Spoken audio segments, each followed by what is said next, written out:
Hello, good evening everybody. आज हम लोग 3 छोटे छोटे टॉपिक लिए हैं, लेकिन एग्ज़ाम पॉइंट ऑफ व्यू से वो भी इम्पोर्टेंट ही है, अच्छा इम्पोर्टेंट है। जैसे पहला एक्ट लिए है डिस्पर्सन बाय ए प्रिज्म, दूसरा है उसी में आपको मिलेगा कूचीज इक्वेशन, और तीसरा है इसी से संबंधित न्यूटन्स एक्सपेरिमेंट। तो ये तीनों चीज़ को हम लोग अभी देखेंगे। तो सबसे पहले देखिए डिस्पर्सन बाय ए प्रिज्म। तो मान लीजिए ये ABC एक प्रिज्म है, और मान लीजिए एक बीम सनलाइट का, वो तो वाइट माना जाता है, सनलाइट जो है वो एक बीम इस रिफ्रैक्टिंग फेस पर गिरता है। तो वो जब प्रिज्म के अंदर घुसेगा तो वो डिफरेंट कलर्स का हो जाएगा, और बाहर भी निकलेगा तो वो भी डिफरेंट कलर्स का रहेगा। कैसा कैसा कलर्स रहेगा? तो नीचे में वायलेट और ऊपर में रेड, अब बीच में सब कलर होगा। वाइब्योर का जो कलर है, वाइब्योर का 7 कलर्स, वही 7 कलर्स में ये बट जाएगा। यहाँ मैंने सिर्फ 3 ही दिखाया है। येलो चूँकि एक मीन मतलब जो वेवलेंथ का होता है रेड और ये वायलेट के बीच, इसलिए दिखाया ताकि फोटो ज़्यादा गंदा ना बुझावे, इसीलिए 3 ही दिखाया है। आप समझिए VIB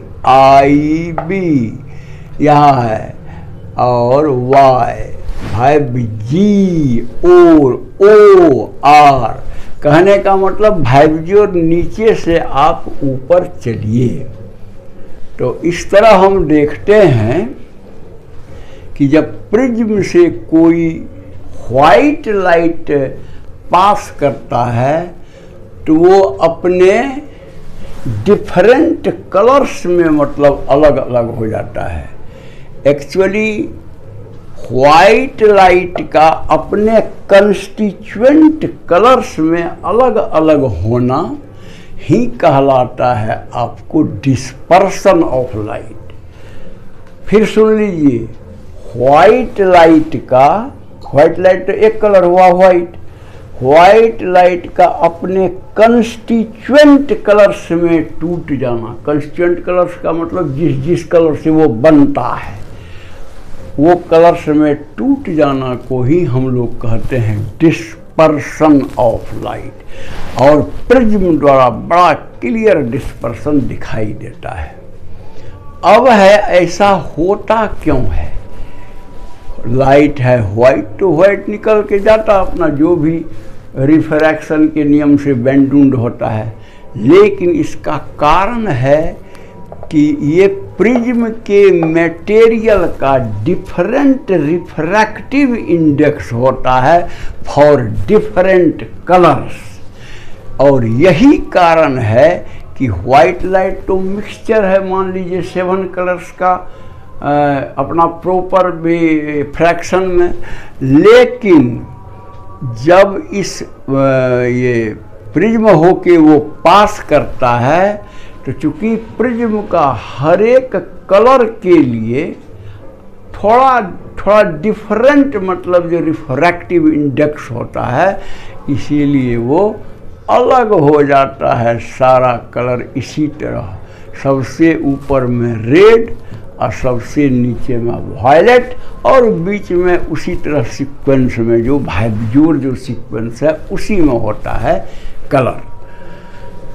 तो इस चीज़ का कि प्रिज्म का डिफरेंट कलर्स के लिए डिफरेंट रिफ्रैक्टिव इंडेक्स हो जाता है, ये चीज़ के लिए कूची साहब ने एक थोड़ा सिंपल इक्वेशन दिया है। वह इक्वेशन है कि n माने रिफ्रैक्टिव इंडेक्स जो होगा किसी कलर के लिए वह होगा n0 plus a by lambda square, जहाँ a को कूची का कांस्टेंट कहते हैं, ये स्मॉल और पॉजिटिव होता है, और लैम्डा तो हुआ डिफरेंट कलर्स का वेवलेंथ लाइट का। तो देखिए लैम्डा स्क्वायर आपको नीचे में है, कहने का मतलब कि लैम्डा अगर ज़्यादा होगा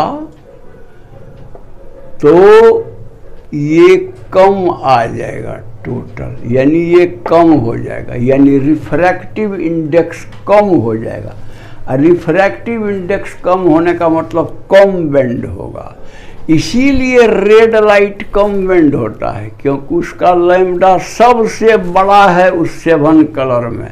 तो लैम्डा अगर बड़ा है तो रिफ्रैक्टिव इंडेक्स कम हो जाएगा, यानी कम बेंड करेगा। और वायलेट जो है उसका लैम्डा जो है वो सबसे छोटा है, तो इसलिए ये बढ़ जाएगा। कहने का मतलब कि रेड के लिए रिफ्रैक्टिव इंडेक्स कम और वायलेट के लिए रिफ्रैक्टिव इंडेक्स ज़्यादा हो जाएगा। यही कारण है कि आपको वायलेट सबसे ज़्यादा मिलता है। आप तो जानते ही हैं जिसका रिफ्रैक्टिव इंडेक्स ज़्यादा उसमें ज़्यादा बेंड करेगा नॉर्मल की ओर। इसी कारण से एक वाइट लाइट अपने कंस्टिट्यूएंट कलर्स में अलग अलग हो जाता है, और यही चीज़ हम लोगों को थोड़ा इससे हिंट मिलता है कूचीज के इक्वेशन से। अगर इस साइड में आप रख दीजिए एक ठो स्क्रीन, तो आपको सारा कलर अलग अलग एकदम मालूम पड़ेगा। उसी को कहते हैं स्पेक्ट्रम। स्पेक्ट्रम में वही न 7 कलर्स होता है। तो अगर यहाँ पर स्क्रीन रख दीजिएगा तो नीचे वायलेट, ऊपर रेड, वाइब्योर, माने उसी सीक्वेंस में सब कलर आपको उस पर दिखाई पड़ेगा। उसी को स्पेक्ट्रम कहते हैं। तो 2 बात आपने जान लिया कि डिस्पर्सन किसे कहते हैं। डिस्पर्सन का मतलब है कि वाइट लाइट अपने कंस्टिट्यूएंट कलर्स में जो टूट के अलग हो जाता है उसी को डिस्पर्सन कहते हैं। कूचीज इक्वेशन क्या है? तो कूचीज इक्वेशन बताता है कोई भी मान लीजिए मटेरियल का रिफ्रैक्टिव इंडेक्स कितना होगा। तो ये फार्मूला है, ये ए है कूचीज कांस्टेंट, लैम्डा है कोई कलर का वेवलेंथ। आप तो जानते हैं कि जो कलर जो होता है लाइट का उसका फ्रीक्वेंसी या वेवलेंथ के कारण सबका अलग अलग होता है कलर। तो ये हो गया ये दोनों dispersion by prism and Cauchy's equation. अच्छा, अब देखिए, अब ये सब जब अध्ययन हुआ, जब पूरा स्टडी हुआ, तब एक कन्फ्यूजन लोगों को दिमाग में हर हमेशा मतलब उठता था, और वो इतना ज़्यादा मतलब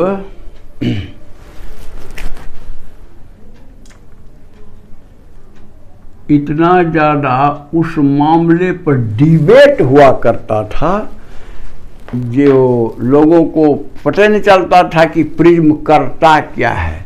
क्या प्रिज्म जो है, देखिए वही चीज़ लिखा हुआ है कि प्रिज्म जो अपने ही कलर क्रिएट कर देता है, या वो सिंपली व्हाइट लाइट के जो कंस्टिट्यूएंट कलर्स हैं उनको अलग अलग कर देता है। यही 2 बात में कन्फ्यूजन था। क्या कन्फ्यूजन था कि प्रिज्म कलर खुद पैदा करता है या वो डिफरेंट कलर को अलग कर देता है। तो न्यूटन ने बड़ा एक क्लासिक एक्सपेरिमेंट करके दिखा दिया, और उसने प्रूव कर दिया कि नहीं, प्रिज्म अपने से कोई कलर पैदा नहीं करता है, बल्कि वो कलर को, व्हाइट लाइट के कलर को अलग अलग कर देता है। देखिए इसमें दो प्रिज्म दिखाया गया, एक प्रिज्म ये ऐसा ही, दूसरा प्रिज्म भी है वो इन्वर्टेड है, उल्टा है। मान लीजिए व्हाइट लाइट इंटर किया इस प्रिज्म से, इस प्रिज्म से, इस सब प्रिज्म में उसी तरह का काम हर एक बीम का हुआ, मतलब डिफरेंट कलर। हम तो सिंगले दिखाए हैं ताकि फोटो जो है ज़्यादा क्लमजी ना बुझावे, तो लेकिन ये एक ठो ही मान लीजिए ये बीम लेते हैं तो वो 7 कलर्स में टूटा हुआ, फिर जाके वो 7 कलर्स में ठीक हुआ, और जाके फाइनली आके फिर वही व्हाइट लाइट हो गया। जो यहाँ था बीम वही हो गया, वही यही सब बीम के साथ हुआ। यानी न्यूटन ने दिखाया कि ये प्रिज्म जो है कोई कलर अपने से पैदा नहीं करता है, बल्कि वह व्हाइट लाइट का जो कंस्टिट्यूएंट कलर्स है उस सबको अलग कर देता है। बस उसी दिन से सदा के लिए ये कन्फ्यूजन दूर हो गया कि प्रिज्म क्या करता है, यानी व्हाइट लाइट के कंस्टिट्यूएंट कलर को सेपरेट खाली करता है, वो अपने से कलर पैदा नहीं करता है। तो मैं समझता हूँ ये भी आपको क्लियर हो गया होगा। यदि आपको अच्छा लगा तो आप इसे लाइक कर देंगे, जो आदमी सब्सक्राइब नहीं किए हैं वो सब्सक्राइब कर देंगे और बेल बजा देंगे ताकि उनको जाते रहेगा मेरा वीडियो और वो अच्छी तरह स्टडी करेंगे। और दूसरे आदमी को भी अगर मदद करना चाहते हैं तो व्हाट्सएप वगैरह से उस वीडियो को आप भेज दीजिए, वो भी स्टडी करेंगे और वो भी अगर सब्सक्राइब करेंगे तो उनके पास भी मेरा सारा ये नोट एकदम कॉम्पैक्ट नोट जाते रहेगा और वो बढ़िया से उनका स्टडी होगा। तो मैं समझता हूँ कि सारा चीज़ आप समझ गए होंगे। That's all, thank you.